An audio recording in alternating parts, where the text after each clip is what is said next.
Habari ya pasta. Salama sana shirika. Uko salama kabisa? Uko salama kabisa.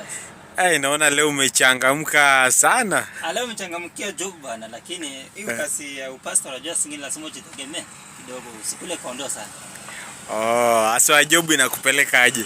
Job iko salama kabisa. Mambo inasonga. Mambo inasonga. Na mambo na kanisani kule. Kanisa mambo inasonga. Tukiwa na Mungu akiwa upande wako mambo yanarani vizuri sana. Na kuonanga ukienda asubuhi na mapema. Ni nini kilikufanya pasta ukaamua kukuja katika kazi ya Mungu, ukafanyia Mungu kazi? Jambo la kwanza inanipendesha sana kumtukuza Mungu, aliniokoa, ilikuwa ni fariki. Yaani ni mawazo ilikuwa ile kuja ya suicide. Sasa tangu hiyo siku askofu mmoja kaniombea, hiyo roho ikaisha. Sasa tangu hiyo siku nikaanza kushika Mwenyezi Mungu ameniokoa.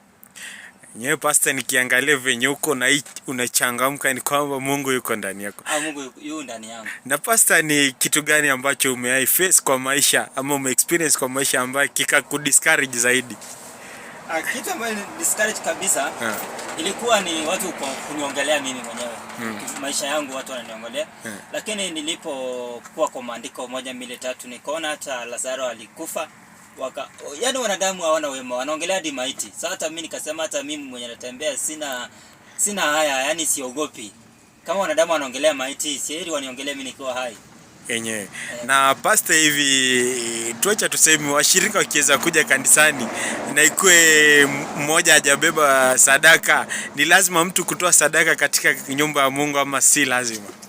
Sadaka kama una maana wanasema ukijitolea wewe ni sadaka takatifu. Bora uamue na kuja kanisani. Na kama hauna. Sitakulazimisha utoe kitu ambacho ufanye nini hauna. Kwa hivyo pasta, ni unamaanisha kwamba kama hauna sadaka unaweza kuja kanisani. Umejitolea wewe ni sadaka. Na pasta, ungetaka kuambia nini ambaye anakutazama sasa hivi ambao ungempenda kumencourage, ungependa kumwambia?